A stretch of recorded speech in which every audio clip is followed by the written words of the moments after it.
Vamos conhecer a carta de Tiago. Este será o título da nossa quinta lição, do terceiro trimestre do ano de 2023, da classe Adolescentes.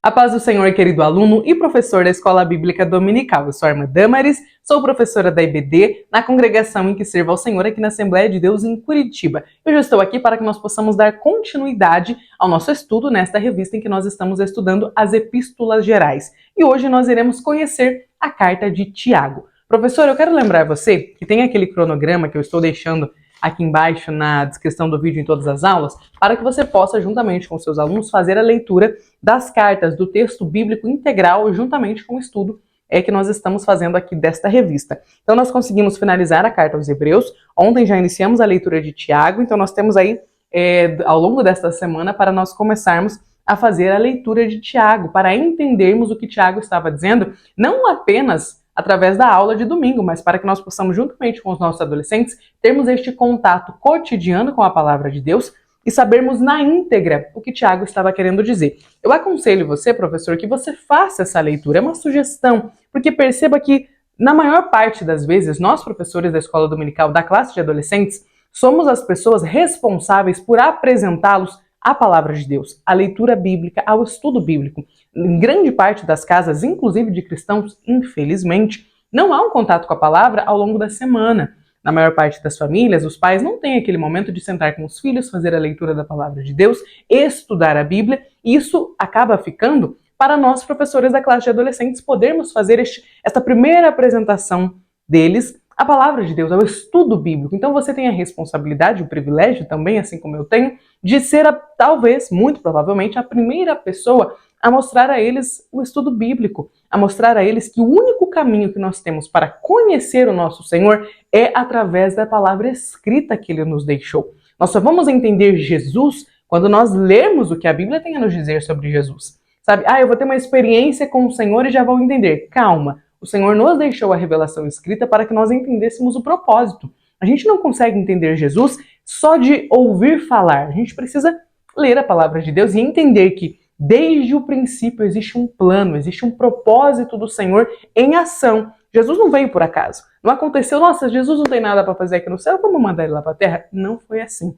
Então a leitura da palavra de Deus, o estudo bíblico é essencial para que nós tenhamos a nossa fé bem fundamentada nos princípios da palavra de Deus. Então, professor, fica aí a sua responsabilidade de, juntamente com seus adolescentes, estudarem a palavra de Deus, não só no domingo, mas como eu sempre tenho falado, já desde o trimestre passado, nós estamos competindo com muitas coisas. Tem o celular, tem os aplicativos, as redes sociais, que hoje a gente tem muitos vídeos ali de 5 segundos, 15, 30 segundos, que ensinam várias coisas em poucos segundos. Então, mostrar ao seu adolescente que ainda é necessário sentar, pegar um lápis, abrir um livro enorme, que é a palavra de Deus, e fazer uma leitura detalhada, é um processo que vai exigir de você mais do que os seus domingos. Então, se você conseguir manter um contato com seus adolescentes ao longo da semana, fazê-los ler, instigar neles o desejo de conhecer a palavra de Deus, você com certeza estará agregando muito na vida deles, porque nós sabemos que o conhecimento do nosso Senhor vem através da leitura bíblica. Lembrando, você que já acabou de chegar aqui, eu sempre esqueço. Esses dias meu esposo estava assistindo os meus vídeos e ele falou, amor, acho que faz umas 5 aulas que você não fala sobre o like, a inscrição, irmãos, eu esqueço. Então eu conto com a ajuda de vocês.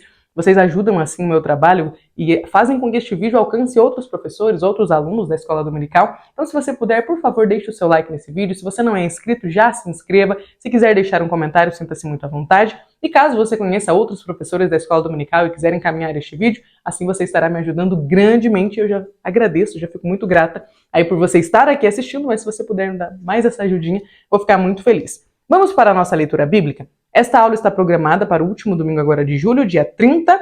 Nós então iremos começar a estudar a carta de Tiago. Nossa leitura bíblica está no livro de Tiago, na carta, Capítulo 1, nós leremos dos versículos 17 ao 22. E também no capítulo 2 nós iremos ler do versículo 1 até o versículo 8. Vamos ler juntos? Olha só como está escrito. Toda boa dádiva e todo dom perfeito vem lá do alto, descendo do Pai das luzes, em quem não pode existir variação ou sombra de mudança, pois segundo o seu querer, ele nos gerou pela palavra da verdade, para que fôssemos como que primícias das suas criaturas. Vocês sabem estas coisas, meus amados irmãos. Cada um esteja pronto para ouvir, mas seja tardio para falar e tardio para ficar irado. Porque a ira humana não produz a justiça de Deus. Portanto, deixando toda a impureza e acúmulo de maldade, acolham com mansidão a palavra implantada em vocês, a qual é poderosa para salvá-los. Sejam praticantes da palavra e não somente ouvintes, enganando a vocês mesmos. Tiago capítulo 2. Meus irmãos, vocês não podem ter fé em nosso Senhor Jesus Cristo, o Senhor da glória, e ao mesmo tempo tratar as pessoas com parcialidade. Porque se entrar na sinagoga de vocês um homem com anéis de ouro nos dedos, vestindo roupa luxuosa, e entrar também um pobre muito mal vestido, e vocês derem um tratamento especial ao que está vestido com uma roupa luxuosa, dizendo: você sente-se aqui no lugar de honra, e disserem ao pobre: você fique em pé, ou sente-se ali debaixo do estrado dos meus pés, será que vocês não estarão fazendo distinção entre vocês mesmos e julgando as pessoas com critérios errados?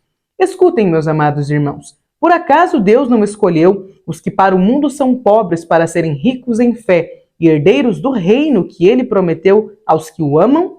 No entanto, vocês desprezam os pobres. Por acaso não são os ricos que oprimem vocês e não são eles que os arrastam para os tribunais? Não são eles os que blasfemam o bom nome que foi invocado sobre vocês? Se vocês, de fato, observam a lei do reino, conforme está na Escritura, ame o seu próximo como a si mesmo, fazem bem. E aqui na mensagem, nós teremos a leitura de Tiago, capítulo 1, versículo 22, que foi o texto que nós já lemos. Nossos objetivos para essa aula são os seguintes. Primeiro, mostrar uma visão panorâmica da carta, uma visão do todo, do que a carta vai abordar em cada um dos 5 capítulos. Segundo, apontar as necessidades de ouvir atentamente as pessoas. E terceiro, refletir sobre a importância de não desprezar os irmãos em Cristo. Olha só como a lição vai nos trazer a sua introdução. Aqui no Vamos Descobrir. A carta de Tiago é considerada a mais prática de todas as epístolas do Novo Testamento e, por isso, tem sido corretamente chamada de guia prático para a vida e a conduta cristã, por alguns estudiosos. Nela, o irmão de Jesus defende que não basta para o cristão crer numa doutrina correta, mas que é preciso desenvolver uma prática que seja coerente com a fé em Cristo. Nesta lição, nós iremos aprender algumas boas práticas e hábitos saudáveis para a nossa vida. Uma carta de Tiago, ela tem essa característica de nos trazer exemplos práticos de como aplicar a nossa fé no dia a dia. Tiago vai falar muito de obras e até existe uma interpretação errônea de que Tiago estava falando contra os ensinamentos de Paulo. Mas nós vamos falar daqui a pouco sobre o período que Tiago escreveu e muito provavelmente ele escreveu antes de Paulo escrever qualquer uma de suas cartas. Por isso não havia como ele estar contradizendo um ensino que ainda não havia sido escrito. Mas além disso, eles estão falando, na lição de juvenis da semana passada, o comentarista da lição, ele trouxe um exemplo que eu gostei bastante, porque ele disse que é como se Tiago e Paulo estivessem no mesmo fronte de batalha e eles estivessem lutando um de costas para o outro, cada um defendendo um lado. Então eles estavam sendo, porque a fé cristã, neste início, estava sendo atacada de todos os lados.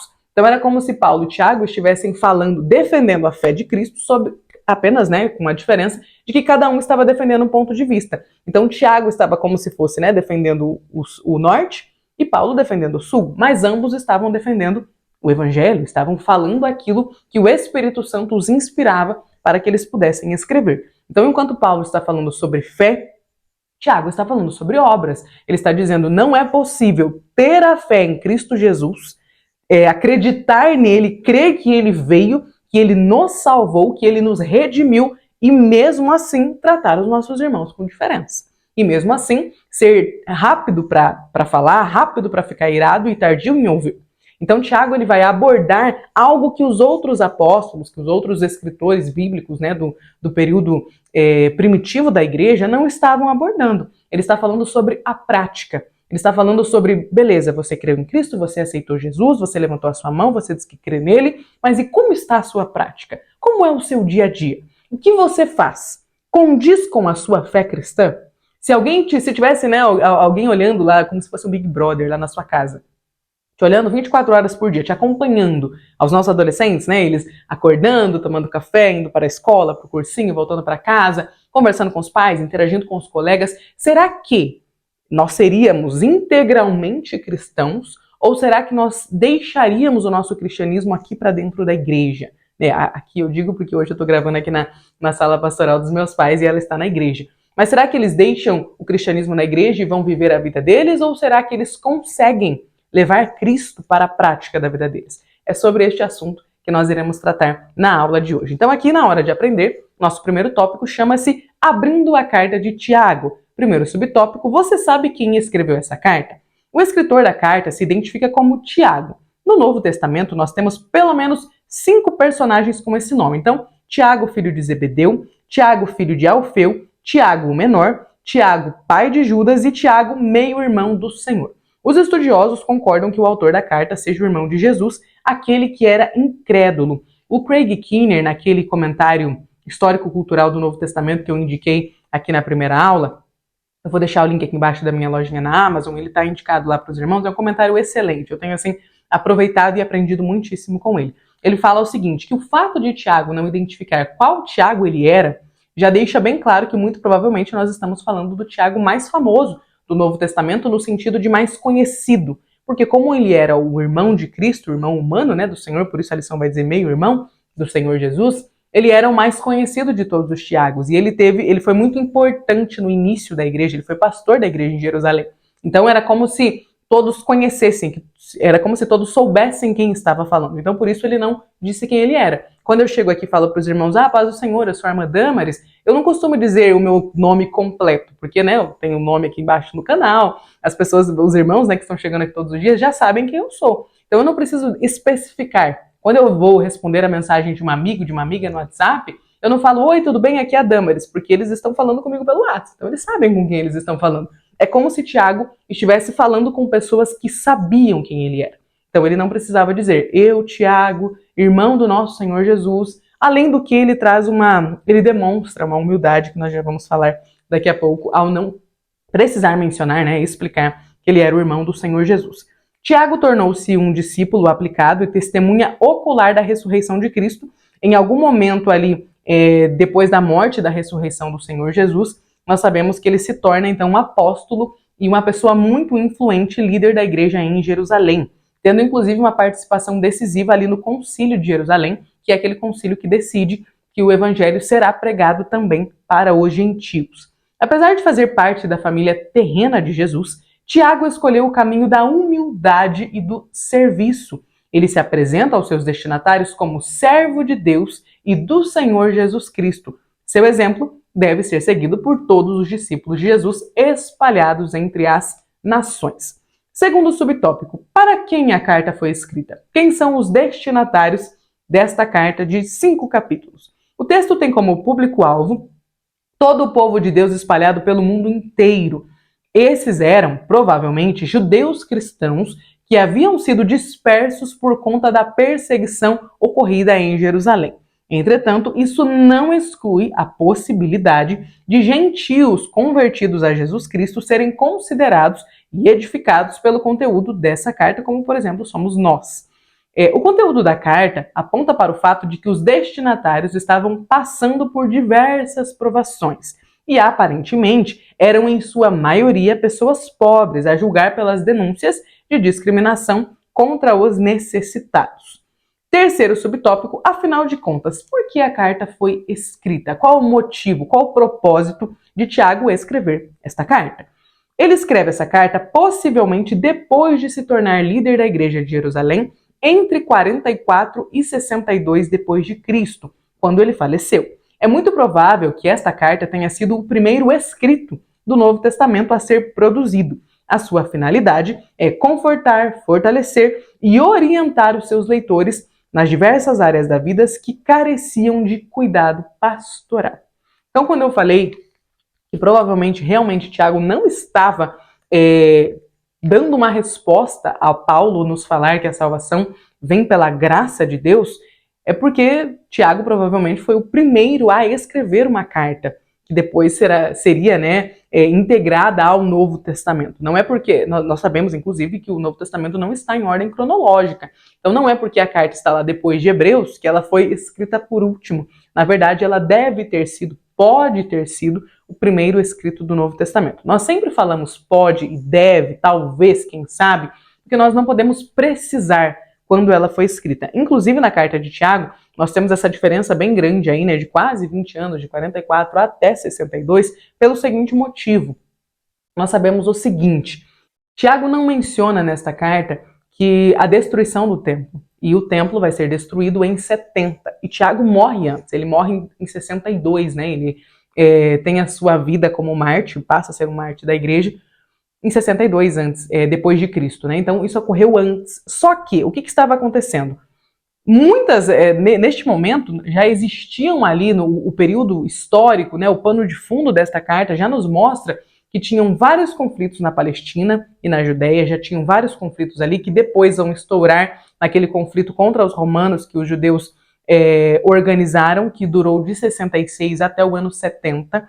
Então, neste período já estavam acontecendo as primeiras revoltas contra os judeus. Na verdade, desde que os romanos tentaram dominar os judeus, eles eram conhecidos como um povo de dura cerviz, Eles chamavam aqueles cachorros da Judéia, aquele povo que não se abaixa, aquele povo que adora um Deus que não tem rosto, que não tem nome. Então eles eram muito maltratados pelos romanos, mas eles não ficavam quietos. Eles respondiam, então existiam várias revoltas que aconteciam ali na Palestina. E Tiago estava falando num período também em que o contexto era que Roma dominava, mas, por exemplo, existiam várias faltas de grãos em Roma, então eclodiam várias guerras ali, como se fossem guerras civis, Mas não chegava a ser guerra porque era algo rapidamente contido pelo exército romano. Mas o povo tentava se revoltar contra.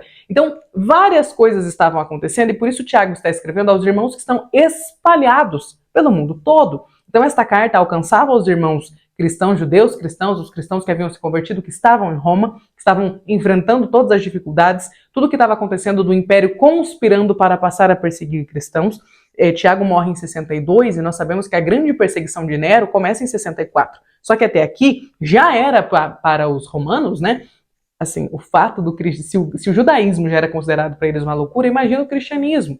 Então, os judeus estavam, não só o povo judeu, mas principalmente os judeus cristãos, estavam sendo perseguidos de todos os lados, pelo que estava acontecendo. Então, Tiago está escrevendo para os irmãos falando que a perseguição que eles estavam enfrentando era uma coisa boa, que eles deveriam ficar felizes quando fossem perseguidos. Tiago estava exortando a eles que comportassem-se, que vivessem de acordo com a fé que possuíam. Então, ele estava dizendo, olha, nós estamos sendo perseguidos, mas nós não podemos nos desesperar, porque nós alcançaremos o céu, seja agora por conta da perseguição, ou seja mais para frente por conta de uma morte natural. Nós alcançaremos o céu em algum momento. Então perceba que a carta de Tiago ela tem essa função mais prática, justamente porque nós estamos falando em um período em que a grande parte dos cristãos eram novos na fé. Todos eles eram novos convertidos, porque o cristianismo estava se iniciando. Então eles precisavam ser discipulados, ensinados, convidados a pensar a respeito da fé que eles estavam proclamando.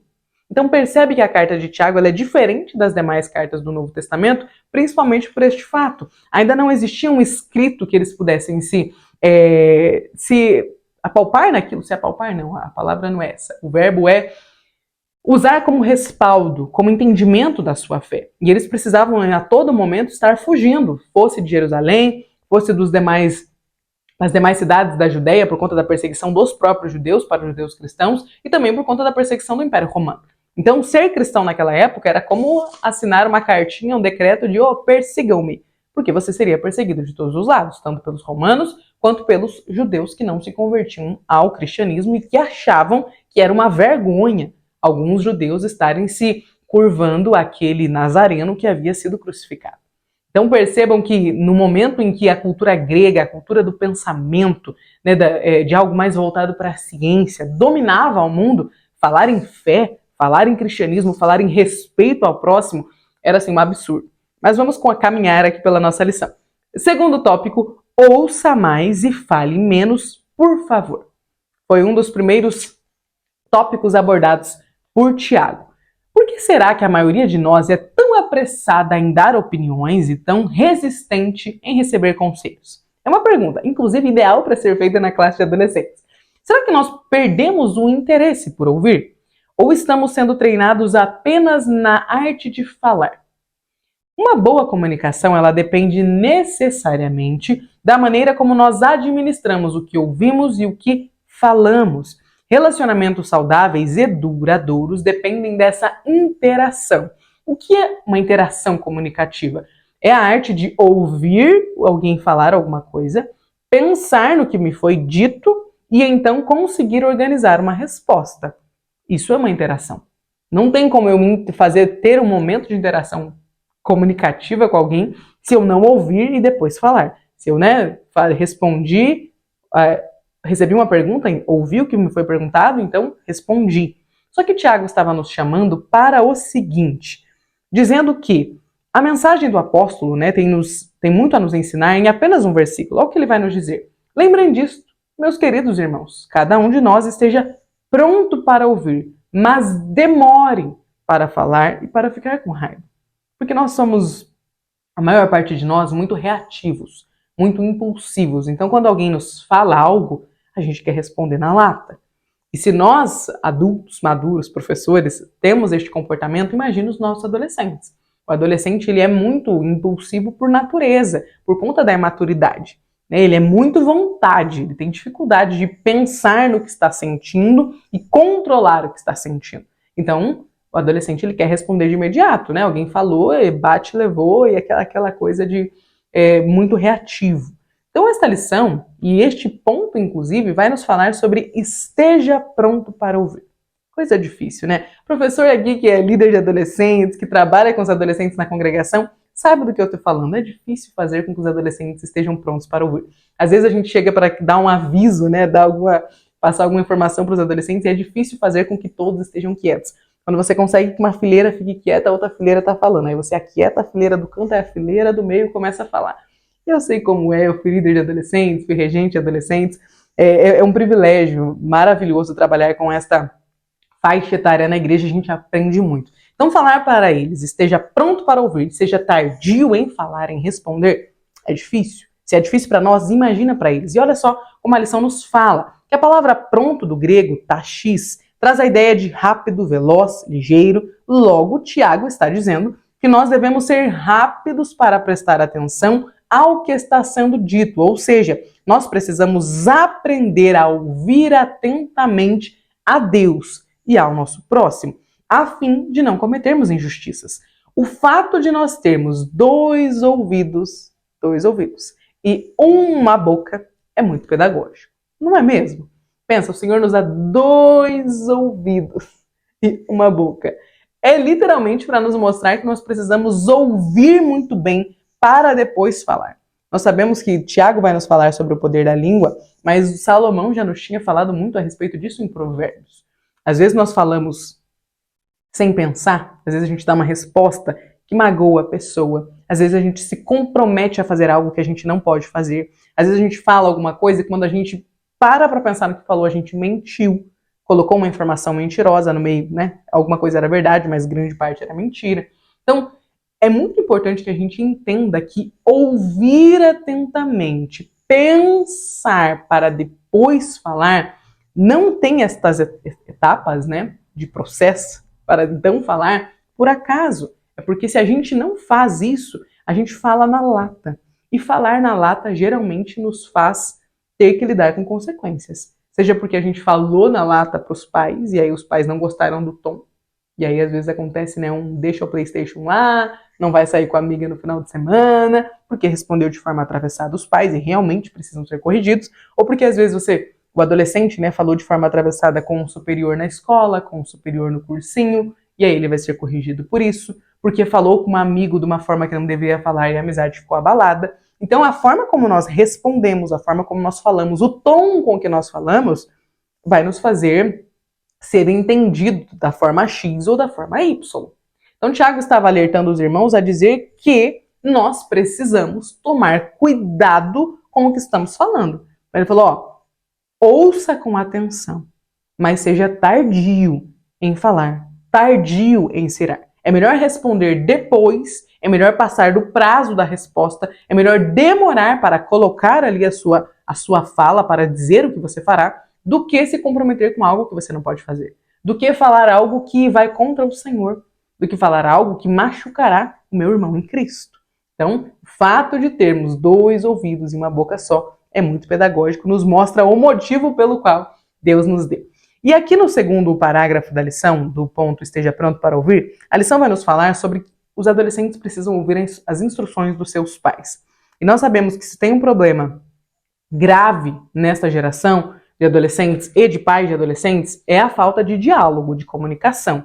Aqui em Curitiba, eu sou bastante chamada para palestras para falar com pais e filhos, para falar sobre a arte da comunicação. Porque, infelizmente, existe uma falta nos pais, né, de estabelecer este contato, mas também nos adolescentes. Porque o adolescente, ele quer falar com os amigos, ele quer falar com a galera lá de fora, mas ele não quer falar com os pais, geralmente, né? Na maioria das vezes é assim que funciona. E isso é muito prejudicial, inclusive o inimigo se aproveita disso. Porque aí o adolescente, ou né, o pai e a mãe falou, ele finge que ouviu, aí o pai e a mãe falou alguma coisa, ele finge que respondeu e sai, vai viver a vida. Isso é muito prejudicial para a família, porque a adolescência vai durar... Opa, desculpa. 1, 2, 3. Isso é muito prejudicial para a família, porque a adolescência vai durar, em média, 8 anos. Como que essa família vai se organizar com uma comunicação deficitária por 8 anos, por quase uma década? Se você pensar ali nos anos de pré-adolescência, vai passar de uma década em que o filho dessa família, a filha, é adolescente, está numa fase que exige atenção, carinho, muita proximidade. Então é importante que nós que estamos, né, que estaremos neste domingo falando para adolescentes, possamos explicar para eles a necessidade de ter uma conversa franca, um diálogo bem aberto com os pais. Talvez eles vão te dizer o que a maioria me diz. Meus pais, não dá para falar com os meus pais. Eles, né, ficam muito bravos, ficam muito nervosos, e aí nós precisamos incentivá-los a tentar o máximo possível, a fazer a parte deles. Existem sim, infelizmente, muitos pais intransigentes. Muitos pais que falam, né, muitos pais acabam me dizendo o seguinte: irmã, adolescente, eu não vejo a hora que cresça pra gente poder voltar a conversar. Só que assim, Deus nos dá a responsabilidade de ter filhos para que a gente possa educá-los em todas as fases da vida. Pensa quando o Senhor nos amou. Se seja quando a gente era, né, um neófito ali na fé, um recém-nascido na fé em Cristo. Nós precisamos de muita atenção do Senhor. Nós demos, todos nós, acredito que você tenha dado, eu dei muito trabalho para o Senhor quando eu estava caminhando na minha fé. Porque eu considero o meu momento de caminhar na fé como um recém-nascido ali ou como um bebezinho em fase de engatinhar no meu período da adolescência, quando eu passei a questionar o Senhor. Porque eu cresci dentro da igreja, fui ensinada pelos meus pais, aprendi a palavra de Deus, li a Bíblia 2 vezes antes de chegar na fase da adolescência, só que eu só passei a questionar a fé que eu tinha e a começar a fazer esse pensamento, né? Eu creio, mas como eu vivo? Será que eu vivo condizente com o que creio? Eu só passei a fazer esse questionamento na adolescência. E eu dei muito trabalho para o Senhor. Eu questionei muito o Senhor. Os nossos filhos, os nossos adolescentes, durante a fase da adolescência, serão essas pessoas que vão questionar muito. Eu dei muito trabalho para os meus pais nesse sentido. Eu não dei trabalho no sentido de querer sair, de querer bagunçar, sempre fui meio antissocial. Mas eu questionava muito, questionava tudo. Várias vezes o meu pai falou: não vai ter resposta. Porque eu fui muito questionadora, indaguei demais os meus pais. Eu sei que dei muito trabalho nesse sentido, assim como dei para o Senhor. Então é natural que os nossos filhos, que os nossos adolescentes nos perguntem muito. Eles estão nessa fase de questionar, de descobrir por que eu sinto isso, por que eu creio nisso, será que isso condiz com o que eu estou sentindo?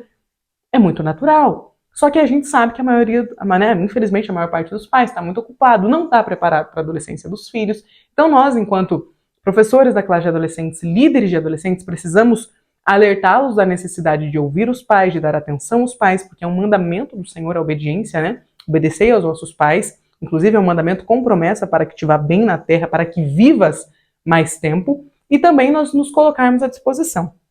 Se o teu adolescente disser: olha, não tem papo lá em casa, você se coloca à disposição dele, mas não deixa que ele converse apenas com os amiguinhos, com a galera lá, né, do aplicativo com T. Cuidado, meus irmãos, porque infelizmente por conta dessa carência afetiva, por essa carência de quero conversar com alguém, quero ter uma conversa franca com alguém, que muitos adolescentes acabam se dirigindo para âmbitos da sociedade que possuem grupos bem estruturados, como, por exemplo, o movimento LGBTQIA+. Muitos adolescentes não sentem atração por menino do mesmo sexo, ou, né, enfim, pela pessoa do mesmo sexo, mas eles abraçam esse movimento porque eles têm ali alguém que os ouve.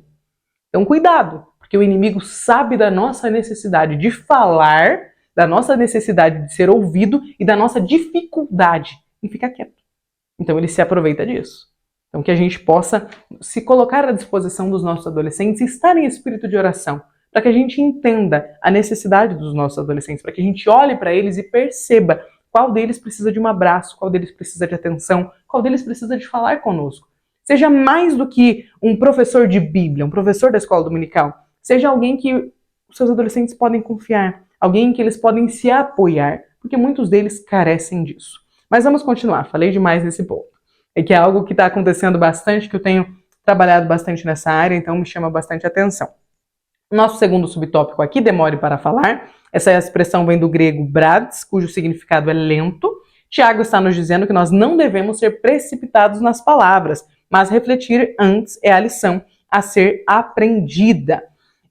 Como servos de Deus, nós somos chamados a usar a nossa fala buscando a edificação do nosso próximo, sem nos esquecer que o texto de Provérbios 13:3 vai nos dizer: tomar cuidado com o que diz é uma proteção à sua própria vida, mas quem fala demais acaba destruindo a si mesmo. Nós vivemos em uma sociedade onde todos têm pressa em emitir uma opinião, um posicionamento. Nós sabemos que com as redes sociais, grande parte da população se tornou especialista em dar opinião, em dizer eu penso assim, eu penso assado, eu quero fazer isso, quero fazer aquilo. Mas nós, enquanto cristãos, precisamos ser tardios em opinar. Ainda mais na adolescência, quando não há capacidade de opinar bem porque não há maturidade. Então é preciso ser tardio em opinar, tardio em falar, tardio em levantar polêmicas na internet, tardio em levantar polêmicas lá na igreja. Não precisa. Não precisa. Vindo do adolescente, a gente espera. Agora, adultos, irmãos já maduros na fé, né? Assim, com 20, 30, 40 anos de bagagem de igreja, sabe? Levantando polêmicazinha na internet. Meus irmãos, vamos seguir o conselho de Tiago. Sejamos tardios em falar. Tardios, ainda mais tardios em nos irarmos. Mas vamos ouvir aos nossos irmãos. Vamos estar atentos às palavras do Senhor e às palavras do nosso próximo. Aí depois que a gente refletir bastante, a gente pensa. Aí a gente começa... Será que é válido falar? Sabe que depois que a gente pensa sobre um assunto, às vezes a gente chega à conclusão de que ainda bem que eu não falei nada e nem vou falar nada, porque não vai adiantar. Não é por acaso que a palavra diz, né? Não jogueis pérolas aos porcos. Às vezes a gente quer entrar numa discussão em um determinado lugar que é melhor não falar nada. É melhor ficar quieto, porque o silêncio vai edificar muito mais. O silêncio vai evangelizar muito mais do que às vezes a gente acabar brigando. E no terceiro subtópico, demore para ficar com raiva. A palavra raiva vem do grego orge e significa ira, indignação, raiva exibida em punição. O interesse do irmão de Jesus é nos ensinar que nós não devemos hospedar a ira em nossos corações, pois normalmente ela é desgovernada, pecaminosa e destruidora. A ira é obra da carne, como Paulo vai nos citar lá em Gálatas, e pode provocar reações terríveis àqueles que por ela são dominados. Não é por acaso que ele diz que a raiva humana não produz o que Deus aprova.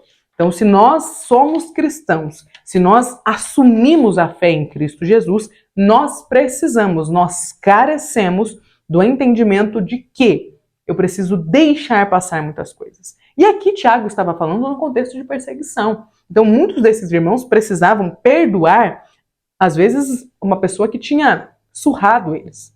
Muitos eram escravos e precisavam perdoar os seus senhores por passar do limite, por bater neles, por deixá-los sem comer. Irmãos, nós estamos falando de um contexto de perseguição. Existia, neste período, um ódio, principalmente dos judeus, contra os romanos. Então, muitos deles eram vendidos como escravos para os romanos. Muitos deles precisavam trabalhar nas casas, enfim, não como escravo, mas às vezes ali ganhando muito pouco, apenas para viver, para romanos. E eles precisavam perdoá-los por amor a Cristo. Então, Tiago estava convocando eles a não deixar que a ira se hospedasse no coração deles, mas não é porque o irmão não cumprimentou na rua, não é porque o irmão virou o rosto, era por coisas muito mais graves. Ainda assim, Tiago estava dizendo, seja tardio em irar-se. Não permita que a ira se hospede em seu coração, porque ela vai produzir em você algo que não vem de Deus, algo que não condiz com a fé que você professa. O mesmo é válido para nós hoje, é claro, com a exceção do período de perseguição. Então, se estes nossos irmãos conseguiam perdoar os seus malfeitores, será que a gente consegue também perdoar aquele irmão que às vezes fechou o carro na nossa frente na saída do estacionamento da igreja, aquele irmão que passou por nós no mercado e não cumprimentou? Às vezes a pessoa nem viu. Eu falo por mim. O meu astigmatismo, irmãos, ele é altíssimo. Eu sou míope, mas assim, se eu estou sem óculos, as coisas estão sempre em movimento, balançando, tremidas, embaçadas. Então eu tenho uma dificuldade enorme em enxergar alguém. Talvez os irmãos, alguém que passou do seu lado e não te cumprimentou também tem o mesmo problema que eu. Então perceba que às vezes a gente precisa sim aprender a relevar. Na igreja a gente precisa esticar a nossa compaixão. Esticar os nossos músculos sabe, tá bom, vou tolerar o meu irmão. Afinal, ele precisa me tolerar também, né? O amor de Cristo é exatamente isso. Eu amo o meu irmão como eu me amo, e ele também vai me amar como ele se ama. Então, no fim das contas, todos nós estamos nos tolerando. Terceiro tópico, jamais despreze alguém. O texto de Tiago, capítulo 2, dos versículos 1 ao 13, é uma das declarações mais contundentes sobre o combate à discriminação social na Bíblia. Nele, o pastor de Jerusalém é categórico ao dizer que quem crê em Jesus Cristo não pode tratar as pessoas de modo diferente por causa da aparência física ou da condição financeira. A fim de revelar tamanha incoerência e gravidade, Tiago dá vida ao seu argumento utilizando como exemplo uma visita de dois homens à reunião da congregação que nós lemos aqui no início, um rico e um pobre, que o rico vai se assentar no lugar de honra e o pobre vai ficar de pé. Então Tiago está nos dizendo que esta prática de distinção, ela não é aceita entre os cristãos. De acordo com o autor, quem pratica acepção de pessoas não vive de fato uma vida de piedade, mas sim uma farsa religiosa. Desprezar e discriminar alguém por sua cor, nacionalidade ou condição econômica, estado de saúde ou idade, é errado. Isso é pecado. Agir com favoritismo ou acepção de pessoas são atitudes incompatíveis com a fé em Cristo. O nosso mestre nunca julgou pessoas por causa da cor de pele, da posição social ou da aparência física. Pelo contrário, ele nos ensinou que nós devemos tratar os outros, as pessoas, os nossos próximos, as pessoas que estão ao nosso redor, os nossos irmãos em Cristo, como nós gostaríamos de ser tratados e amá-los como a nós mesmos. Aqui no terceiro auxílio teológico, eu risquei quase todo ele, porque ele é muito importante. Ele nos traz do texto do pastor Silas Daniel e também do Alexandre Coelho, texto não, o livro Fé e Obras, Ensinos de Tiago para uma Vida Cristã Autêntica, um trecho que eu achei muito importante, porque olha só o que ele vai o que os dois autores vão nos ensinar. O mundo na época de Tiago era caracterizado por profundas divisões sociais. Como eu falei, era uma época onde se existia escravos, onde as pessoas podiam comprar alguém para que fosse seu escravo, pessoal, particular.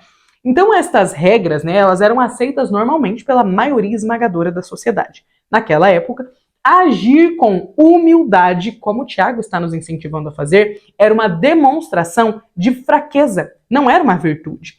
E fazer distinção de pessoas por aparência, ou por condição física, ou condições socioeconômicas, era visto como algo absolutamente natural. Logo, a mensagem cristã, ao ser proclamada, teria um impacto enorme na sociedade de então, porque ela batia fortemente de frente com toda essa cultura, ao pregar a humildade, o perdão, a misericórdia e a igualdade entre os seres humanos. O cristianismo estava, então, nivelando todas as pessoas, o que faz, inicialmente, com a afirmação de que todos pecaram e estão destituídos da glória de Deus, Romanos 3:23. Além disso, ele também ordena que nós amemos o nosso próximo, o cristianismo, no caso, de forma incondicional, independente da sua condição social, econômica, física. Aliás, este ponto é muito importante. Se hoje há menos discriminação do que houve no passado, isso se deve à influência do cristianismo na história. O cristianismo mudou a forma das pessoas se relacionarem.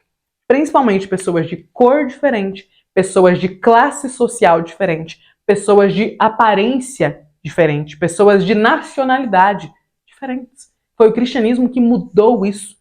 Quando Paulo nos diz que não há mais judeu ou grego, né, ou a pessoa estrangeira, homem, mulher, escravo ou livre, ele estava dando aqui um salto de humanidade que para aquela época, inclusive, não era entendido. Meus irmãos, imaginem que nesta época, dentro da própria igreja, ali das igrejas que estavam nascendo, das reuniões que se tinham em cada uma das cidades, existiam ali os senhores e os escravos, que às vezes se convertiam e aquele escravo era irmão em Cristo daquele senhor, e é claro que ao longo do tempo acontecia dos escravos, dos senhores, né, começarem a liberar os seus escravos, porque a fé em Cristo os transformava. Mas muitas vezes eles eram salvos nessa condição de senhor e de escravo. Então perceba que neste momento a igreja era composta por judeus que aceitavam a Jesus, por romanos que aceitavam a Jesus, por gregos que aceitavam a Jesus, por pessoas muito diferentes. E ao mesmo tempo que estavam acontecendo tantos conflitos entre estas nações, quando eles aceitavam ao mesmo Cristo, eles precisavam se tolerar, eles precisavam se amar, eles precisavam conviver juntamente uns com os outros, entendendo que todos tinham salvo, né, sido salvos em Cristo e estavam professando a mesma fé. Então era muito difícil administrar tudo isso dentro da igreja. Ainda assim, o cristianismo conseguiu. O cristianismo fez pela mulher, o cristianismo fez pelas pessoas de classe social menos favorecidas, pelas pessoas de cor de pele diferente do que era mais aceito na época, mais do que qualquer movimento político, histórico ou filosófico foi fazer depois. Ninguém falou, olha, não há diferença entre mulher, homem, grego, romano, judeu, escravo ou livre, além do cristianismo. Quando o apóstolo Paulo, quando o apóstolo Tiago, quando estes pais da igreja proferiram estas verdades, elas eram consideradas vergonhosas. Deixar que alguém batesse na sua face e depois ainda dar a outra face era o ápice da vergonha. Só que o evangelho de Cristo sempre foi ir na contramão do mundo. Se o mundo vai por esta direção, o evangelho vai por outra. E nós sabemos que os nossos adolescentes se interessam muito pelos temas sociais. Eles falam, né, sobre, nós precisamos dar atenção, vozes às pessoas oprimidas. E dentro das nossas escolas, eles são quase sempre doutrinados a pensar que a igreja despreza, quando na verdade é o contrário. Se nós temos hoje todo esse avanço na questão de não vamos discriminar os nossos irmãos, nós devemos à influência do cristianismo nas civilizações. A começar pelo que Tiago estava nos dizendo. Num período em que era normal que um romano tirasse a vida de um galileu, de uma pessoa judia, porque ele valia mais do que ela, o apóstolo Tiago está dizendo que não funciona assim. No momento em que era comum que as pessoas, né, valorizassem mais o rico, porque o rico era melhor, Tiago está dizendo, na fé cristã não funciona assim. Então nós temos aqui, através do entendimento da carta de Tiago, um salto enorme para as questões que hoje nós conhecemos como questões de direitos humanos. Ninguém valoriza mais o ser humano do que aquele que fez o ser humano, e este é o nosso Senhor Deus, que nos amando mais do que qualquer outro, nos enviou o seu Filho, que assumiu forma física, veio ao mundo condenado, um mundo perdido, para nos resgatar e para nos reconciliar com o Pai, a fim de que nós nunca mais precisássemos viver distante do Pai e também para que nós pudéssemos nos relacionar melhor com os nossos irmãos. Porque o Senhor vem e Ele nos diz o seguinte, Jesus reafirma o mandamento do Senhor lá para o povo hebreu. Você vai amar o teu Deus e você vai também amar o teu próximo como a ti mesmo. É daqui, é desta igreja que estava nascendo lá no primeiro século, que nós crescemos, que nós viemos, que nós caminhamos. A gente precisa voltar a nossa atenção a estes textos e entender que continuam válidos para nós. Ainda hoje, eles estão válidos. Eles ainda precisam ser lidos por nós e absorvidos. Como o Tiago estava nos alertando, é necessário que as nossas obras reflitam a fé que nós possuímos. Amém? Professor, muito obrigada por ter chegado até aqui. Eu desejo que você possa ter uma excelente aula neste domingo, que o Senhor te capacite, que você esteja debaixo da graça, da direção do Senhor e que seja o Espírito Santo o responsável por guiar a sua aula e por transformar o coração dos seus adolescentes enquanto você estiver ministrando. Se permita ser canal de bênçãos do nosso Senhor. Amém? Deus abençoe e até a próxima aula.